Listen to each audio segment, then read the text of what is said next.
कला शिल्पमध्ये भारताचं नाव देखील आता जगाच्या पाठीवर कोरलेलं पाहायला मिळतंय। तो म्हणजे मुंबईमध्ये राहणारे मुकेश पुरो यांना हा पुरस्कार आहे तो मिळालेला आहे। पहिलं मुकेश जी आपल्या सोबत आहेत। मुकेश जी, तुमचं अभिनंदन जी 24 तासमध्ये काय नेमकी संकल्पना होती आणि तुम्ही या स्पर्धेमध्ये आहे ते सहभागी घेतलात? जपान मिंट ही जी संस्था आहे ही गेली 15 वर्ष जगामध्ये असणारे जे नाणे संकल्पनाकार आहेत यांना शोधण्याचा प्रयत्न करते आणि सदरू जे नाण्यावरती काम करणारे जे आहेत हे सगळे हाताने काम करणारे जे सुंदर काम करणारे आहेत यांचा शोध घेण्यासाठी सदरू स्पर्धा 6 महिने चालते आणि सर्व स्पर्धा गोपनीय असते। सदर स्पर्धेमध्ये त्यांचे असणारे विषय हे सगळे स्वदेशी असावे लागतात।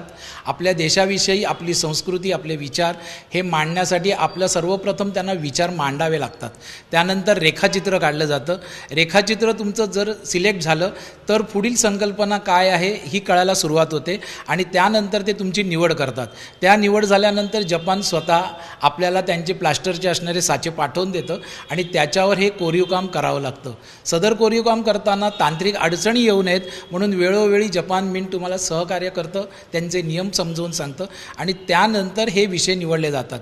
सदरू मी विषय जेव्हा निवडला कातळशिल्प ही मुळात आपल्याकडे आदिमानवांनी आपल्या आदि संस्कृतीमध्ये सर्व काही रेडी होतं, परंतु हे प्रकाश झोतातच आलं नव्हतं। जो 2016 पर्यंत लोकांना त्याची काही कल्पनाच नव्हती। पण हे कातळशिल्प तुम्ही जर म्हणताय 2016 पासून हे लोकांना माहीत नव्हतं, हे नेमकं कुठल्या भागातलं आहे? केव्हा हे तुम्हाला कळलं की या ठिकाणी हे शिल्प आहे करून? गणपतीपुळ्यापासून असंख्य छोटी छोटी गावं आहेत। या गणपतीपुळे रत्नागिरीच्या असणाऱ्या कशेळी गाव आहे, रुद्धथाळी आहे, देवाचे गोठणे अशी गावं खूप आहेत आणि या गावामध्ये काही व्यक्तिगत प्रायव्हेट प्रॉपर्टीजमध्ये ही शिल्प आहेत।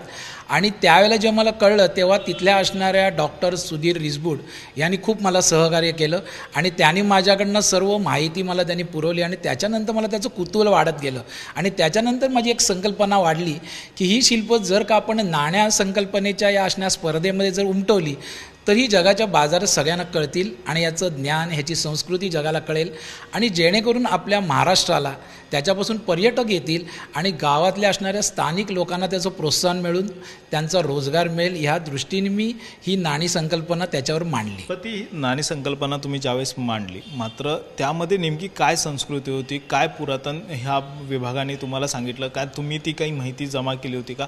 त्याची माहिती काही देण्यात आली होती का? नाही, मी मुळात एक इतिहास शिक्षक असल्यामुळे माझ्याकडे तसं वाचनामध्ये सगळं काही होतं। पूर्वीची जी सगळी अशी माहिती आहे त्याच्यामध्ये इतिहासामध्ये प्रतिकात्मक अभ्यास खूप आहे। प्रतिकात्मक अभ्यासामध्ये तंत्र आणि मंत्राचा वापर करून पूर्वीचे लोकांचं सहजीवन आपली संस्कृती उत्कृष्ट व्हावी ह्या दृष्टिकोनातून खूप माहिती मी आधी गोळा केलेली होती।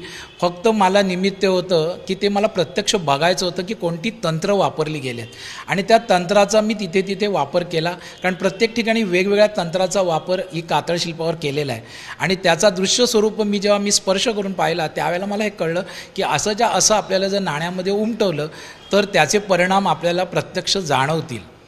पण आता तुम्ही हे प्रत्यक्षात उमटवलेलं आहे, मात्र यामुळे कशा पद्धतीने पर्यटक म्हणा या भारताला याचा फायदा होऊ शकतो? कारण की जपानने तर याची दखल घेतलेलीच, मात्र महाराष्ट्रामध्ये याचा फायदा कसा होईल?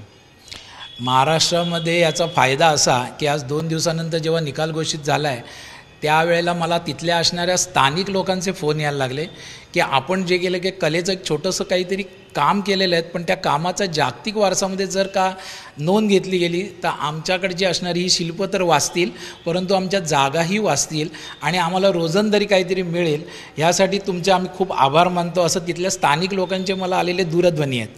त्यामुळे मी माझ्या कलेचं एक छोटंसं केलेलं बीज हे अखंड जगाच्या बाजारात रुजलं असं मला वाटायला लागलं। नक्कीच जे शिल्प आहेत आणि ही शिल्पाची जी कला ज्या ठिकाणी सापडली आणि या ठिकाणी आता याचं जतन व्हावं यासाठी देखील एक प्रयत्न सध्या सुरू करण्यात आलेले पाहायला मिळत आहेत। व्हिडिओ जर्नलिस्ट मंगेशसह गणेश कवडे, जी 24 तास, मुंबई।